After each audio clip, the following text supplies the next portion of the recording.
Parliament may be on a holiday break, but that is not stopping the Conservative Party's attacks on the Liberal government.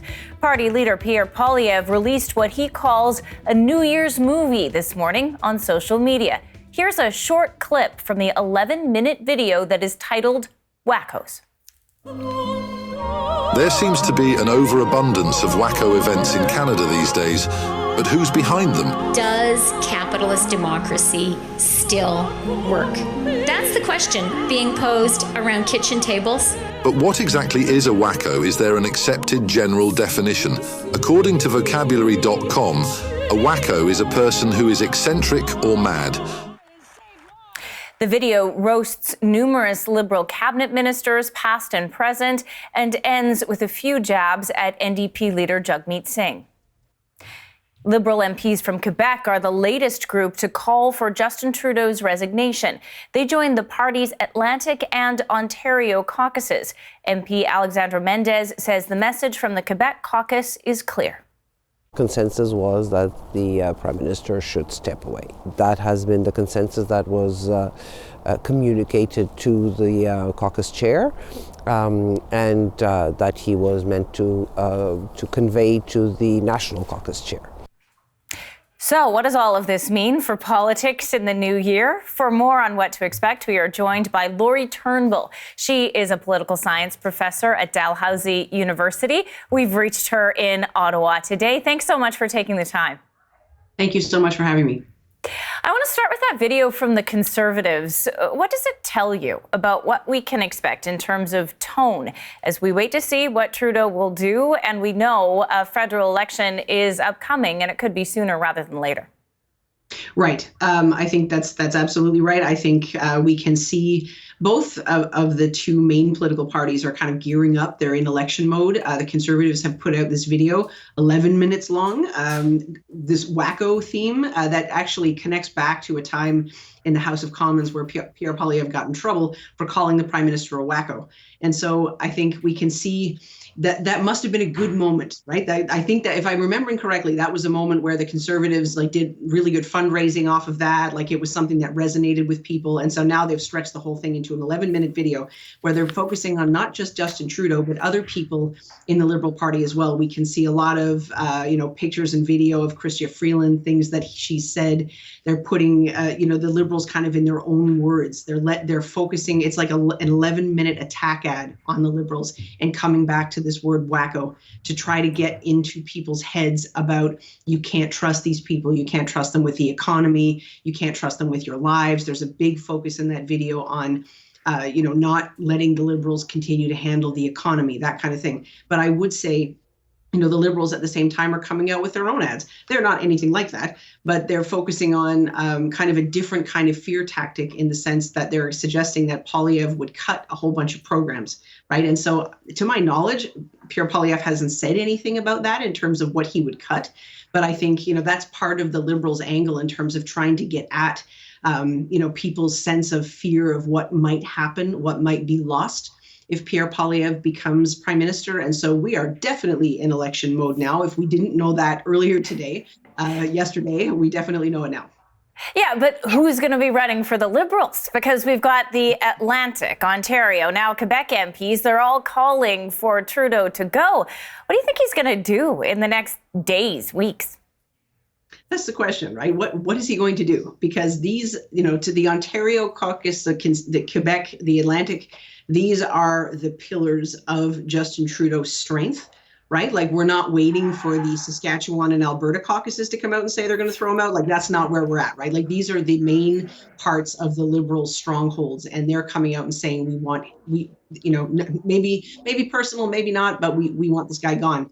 And so how in the world is he going to keep going?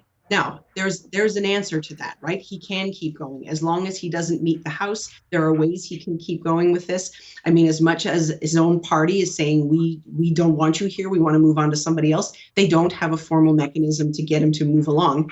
And so unless he's defeated in the House of Commons, it's difficult to see how the caucus will turn this into an actual leadership change, right? It would have to be, unless they start coming up to the mic and saying, we're not going to meet you in caucus, we are going to vote with the opposition parties to defeat you. But if they do that, they're handing a victory to Pierre Poilievre, which I think is something they don't want to do. And as much as they want to see Trudeau to get on and do something else, they don't want to say, here's an election teed up for the Conservatives. That might help Pierre Poilievre win even more seats than he's scheduled or, looking like he'll do right now. So I think the caucus members who are trying to get Trudeau to think about what he's going to do in the next few days, in the next few weeks, they are between a rock and a hard place in a really bad way. Well, and they're obviously looking at the numbers, right? Because that recent Angus Reid poll shows Liberal support at 16% and Trudeau's approval at an all-time low. If there was a mechanism to find a new leader for the Liberal Party, if Trudeau did decide to go, does that change those numbers? Can they gain ground? Oh, honestly, I think this is probably too little too late for the most part. Now, saying that, of course, the MPs are seeing the writing on the wall. They're reading the polls the same as you are, the same as I am. But the MPs are also gathering a different kind of intel in that they're going to their constituencies. They're in their constituencies now. They're talking to the voters. They're talking to their supporters. And many of these MPs have said, we have heard from supporters, we really like you as an MP. I'd love to continue to support you, but I'm not to vote for Justin Trudeau ever. And so when the MPs are hearing that, that's where they're trying to push for a new leader, right? It's because there's the sense that maybe if it was someone else, I could save my own seat. And I don't blame them at all. But I think in terms of would a different leader have a different effect in certain ridings? Certainly, possibly, we'd have to wait and see. But is it going to change the overall trends in terms of where the parties are in standings? Probably not, honestly. And now the runway is so short. It's hard to see how a new leader would even have enough time and enough opportunity to change the party. And Justin Trudeau has made this party his own.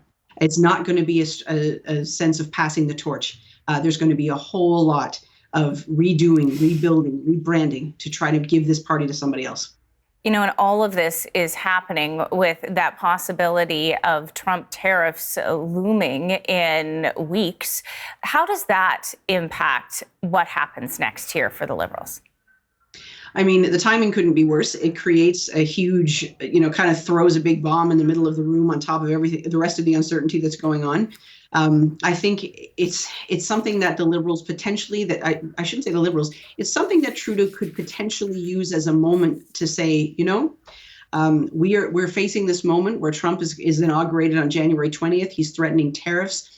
We need to pull together. We need to be Team Canada. I'm the captain. Let's prorogue Parliament so that we can just band together and stop this nonsense and see what we can do to take Trump head on as a united front. I can imagine a circumstance like that. I'm not sure that that's what's going to happen, but I think it's one possibility if he is looking to buy some time. But I think no matter what, right, like the last, when you think about it, do we want to be in a circumstance where we're trying to find a prime minister, because there's a leadership race going on in the Liberal Party while Trump comes in and makes these announcements about what he's going to do, which would be devastating to the Canadian economy if he tries to go ahead with these tariffs. But on the other hand, do we want to have a prime minister who clearly has a serious issue with respect to having the confidence of the House and in terms of having the confidence of his own party? My goodness, Lori, there is so much to watch for in the new year. Yes, we will not be bored. I promise. We will not be bored. Thank you so much. Lori Turnbull is a political science professor. She is at Dalhousie University.